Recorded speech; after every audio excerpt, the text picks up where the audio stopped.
Né le 8 septembre 1953 dans une famille juive originaire de Manhattan, Stu Ungar était le fils d'un patron de bar accueillant régulièrement des joueurs de cartes et de gin rami, l'exposant dès son plus jeune âge à cet univers. Malgré les remontrances de son père pour l'éloigner de cet environnement après avoir vu les effets destructeurs sur ses propres clients, Stu a commencé à jouer au gin clandestinement vers 9 ans. À l'âge de 10 ans, Stu remporte déjà son premier tournoi de quartier.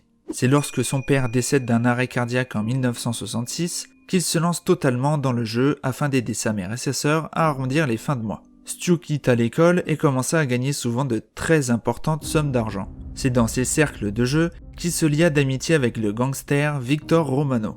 Romano était un des meilleurs joueurs de cartes de son époque. Il était capable de réciter le dictionnaire par cœur mot après mot et avait également un penchant pour les calculs de probabilité au jeu de cartes, tout comme Stu. Les deux hommes ont développé une profonde amitié, Romano endossant à la fois le rôle de mentor et de protecteur. Ungar était réputé pour son arrogance et ses critiques à propos de la manière de jouer des adversaires qu'il jugeait moins bons que lui, c'est-à-dire quasi tout le monde. Sa relation privilégiée avec Romano prodigua à Ungar une protection vis-à-vis des joueurs qui prenaient mal les réflexions et l'attitude de Stu.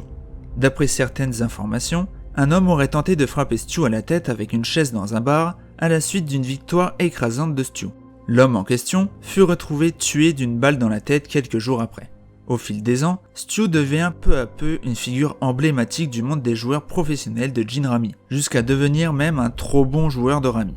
Stu dut quitter New York dans les années 70 suite à des dettes de jeux de course hippique. Il s'installa un temps à Miami, puis à Las Vegas en 1977 pour continuer sa carrière de joueur professionnel de gin rami. Mais le problème, c'est qu'il gagnait absolument toutes les parties de gin rami qu'il jouait. Il bâtit ainsi le pseudo meilleur joueur de gin rami de l'époque, Harry Yankee Stein, à 86-0 la première fois.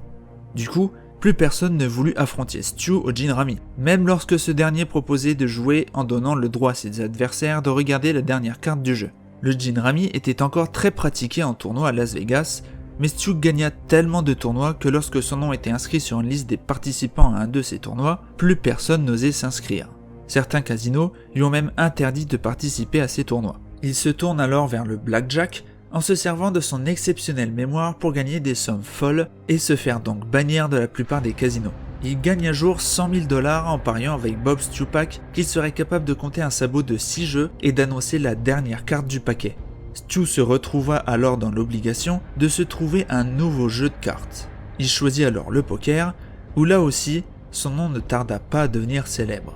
En 1980, il décide de jouer son premier tournoi de poker au World Series of Poker, à la recherche d'actions en haute limite. Le niveau de Stu augmenta à vue d'œil au fil des mains, à tel point que la légende du poker Doyle Brunson affirma qu'il n'avait jamais vu un joueur s'améliorer autant durant un tournoi. Plusieurs heures plus tard, Stu Ungar remporte le main event, battant Doyle Brunson et devenant le plus jeune champion du monde de l'histoire du poker. Stu avait l'air encore plus jeune qu'il ne l'était et fut dès lors surnommé le Kid. Beaucoup de monde affirme que sa première victoire n'était que le fruit de la chance. Stu leur donne à tort et réitère son exploit l'année suivante en remportant à nouveau le main event des WSOP de 1981. Malgré les sommes astronomiques que Stu gagnait au poker, il perdait quasiment immédiatement tout ce qu'il gagnait dans les paris hippiques et la drogue. Il commence à consommer de la cocaïne en 1979 sur les conseils de joueurs pour pouvoir rester concentré des heures durant un tournoi, mais cet usage récréatif le rendit rapidement dépendant. En 1982, Ungar fut poursuivi par la commission de jeu du New Jersey pour avoir triché au blackjack dans un casino d'Atlantic City.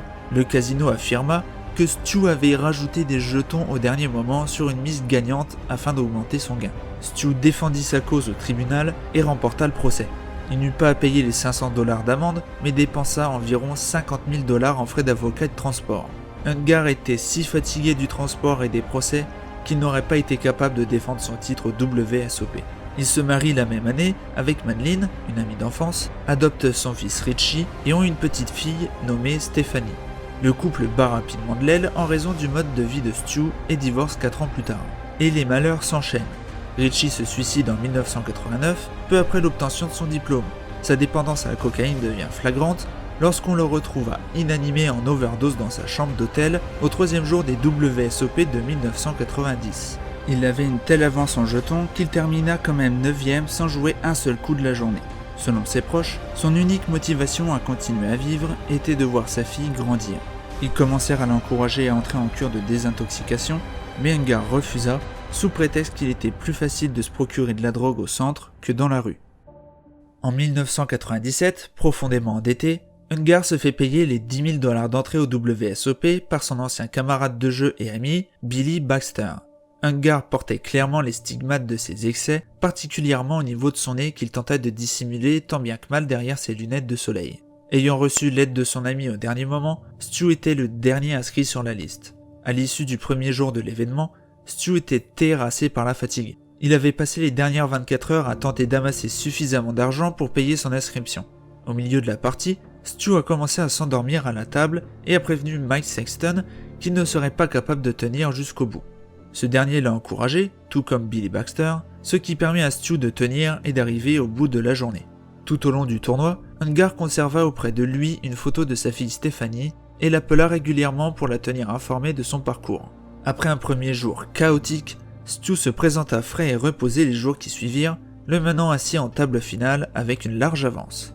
En finale contre John Stramp, Stu remporte sa 3e victoire au main event des World Series of Poker, rejoignant ainsi Johnny Moss, seul joueur jusqu'alors à avoir remporté cet événement à 3 reprises. Après cette victoire, Ungar fut interviewé par Gabe Kaplan et montra la photo de sa fille à la caméra, lui dédiant ainsi sa victoire. Il partagea le $1 million de gains avec Baxter. Après 16 ans d'années d'absence, le Kid était revenu. Durant sa carrière, il a également remporté 2 bracelets dans d'autres tournois, ce qui l'amène à avoir 5 bracelets au total. Suite à son 3e titre, il claqua rapidement tout son argent, comme à son habitude, au paris sportif en l'espace de quelques mois. À la demande de Stephanie, il tenta plusieurs fois d'arrêter la drogue, mais en vain. L'année suivante, Baxter proposa de nouveau à Stu de lui payer son entrée. 10 minutes avant le début du tournoi, Ungar dit à Baxter qu'il était trop fatigué et déprimé pour pouvoir jouer. Il confia quelques jours plus tard que son refus de participer était dû à sa consommation de drogue abusive des derniers jours. Il estimait qu'il serait encore plus embarrassant de se montrer dans cet état-là que de se désister au dernier moment. Il se cloîtra de plus en plus dans sa chambre d'hôtel, passant de la coke au crack pour ménager sa cloison nasale. On l'avait également aperçu à plusieurs reprises dans des casinos, mendiant quelques jetons et prétendant vouloir les utiliser pour jouer, alors qu'il les dépensait aussitôt pour acheter du crack. Ses amis ne voulaient plus lui donner d'argent tant qu'il ne serait pas soigné de ses addictions. En octobre 1998, Bob Stupak passe un accord avec Stu en sponsorisant son entrée à plusieurs tournois.